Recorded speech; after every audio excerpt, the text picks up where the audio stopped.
Hey guys, and welcome back for another tutorial. Today I'm going to be showing you how to make this really cute makeup bag. I've seen a video for this product around Facebook and Instagram, and of course I had to make. So you can use it for makeup or toys, you can make it smaller, you can make it floor size, you can make it any size you like, but the exact measurements for the one I'm making today will be at the blog post, which will be linked below, as well as the information icon, which is in the top corner of this video. So if you head over to charmedbyashley.com, there you will find it is a great resource for all my tutorials. They are all laid out nicely, and here you will find more links and information on what we are making today. So the first thing you're going to do is cut out 2 circles of your chosen fabric. I am going to be using a cotton fabric for the outer shell, as well as a plasticky lining material for the inner. Because I'm putting makeup inside it, I wanted something that was a little bit waterproof, but if you're making it for toys or something, you could use cotton for the entire thing. And then I'm going to use a long strip of fabric that is the circumference of my circle, and that measures 2.5 inches wide by 60-ish inches long. And then I have a cord and a little cincher piece, and then 2 pieces for my tab closure, which will also be at the blog post. So the first thing we're going to do is work on our tab piece. So I have the skull fabric, which is a cotton fabric, and the other fabric is actually a canvas. So it will give it a little bit of stiffness. If you're using cotton, then you might want to use interfacing to make it a little bit stiffer. So I did so all the way around, leaving a 1.5 inch gap on one side, and now I'm going to snip the corners and then snip along the curved edge, and that will help it lay nice and flat when I go to turn it right sides out. So I'm just going to turn it right sides out, and I will use the assistance of a chopstick just to make sure that all of my corners are poked out nicely. And then I will take it to the ironing board and press that nice and flat. And then those raw edges of the little hole, we're going to turn those in, press that little seam down, and then we will do a top stitch all the way around, and that will close up that little hole. And now we're going to figure out what we want to do for our closure. I am using some plastic snaps. You can use Velcro or magnetic snaps. If you're using a magnetic snaps, you might want to attach those before you assemble the tab piece so that you can do it in between the layers. You can also do that with the plastic snaps, and I probably should have, because you'll see that I did kind of ruin my little skull that I fussy cutted so that it was perfectly centered, but that's okay. It's not super noticeable, it's fine. So I'm just going to place my male end onto the tab. So if you want more information on how to use these plastic snaps, you can check that link, will also be in the information icon. I have a full video on explaining those. So now we're going to work on the long blue piece. So like I said, it is the length of my circumference. So the circumference of my circle is about 58-ish inches, so I cut 60 just to be safe. So I folded in the short end about 1/2 inch, and then I'm going to fold it lengthways in half, and then I will just press that. And then after that, we will apply our tab piece onto our circle. So I do have directional fabric, so I'm making sure that both my pieces are going in the same direction. I place my tab piece halfway down the tab on the edge of the circle, and I'll just do a top stitch at the top of my tab just to secure it down.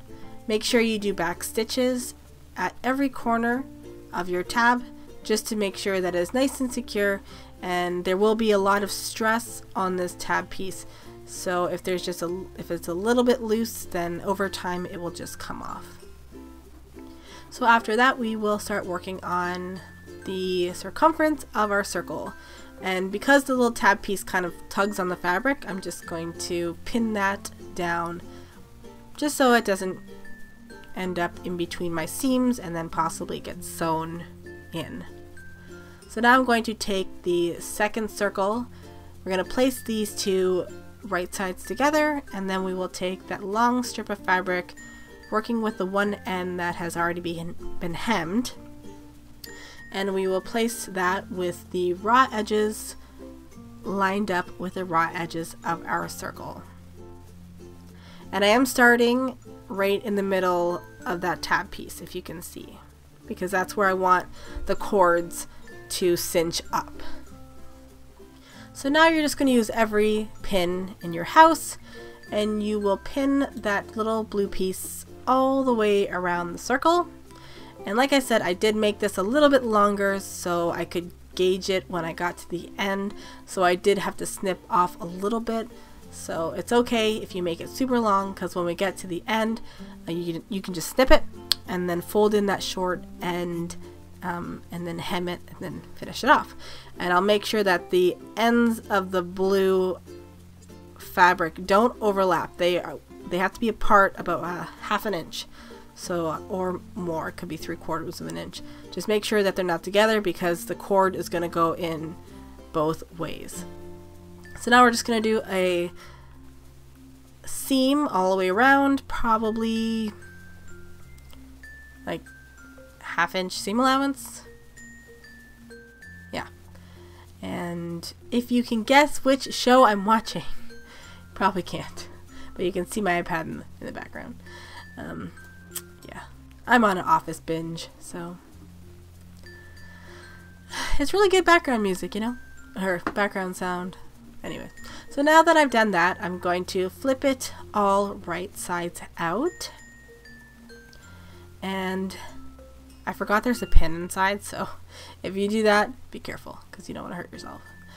And now I'm just going to fold in those little raw edges of that hole that we used, and make sure that hole was not near the tab piece, so it was just in another random place, just because we don't want to mess up that beginning part, if that makes sense.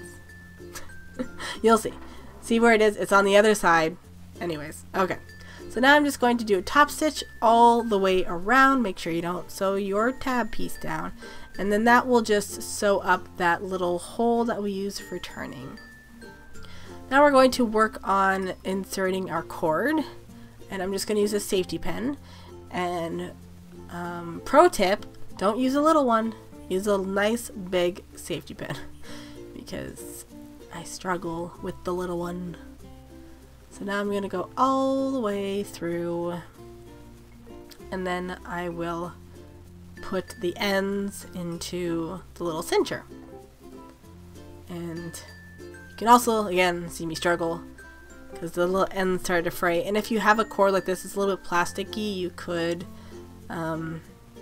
use a lighter and singe them off so they're easier to insert. And then I'm just going to tie little knots on the end of each cord,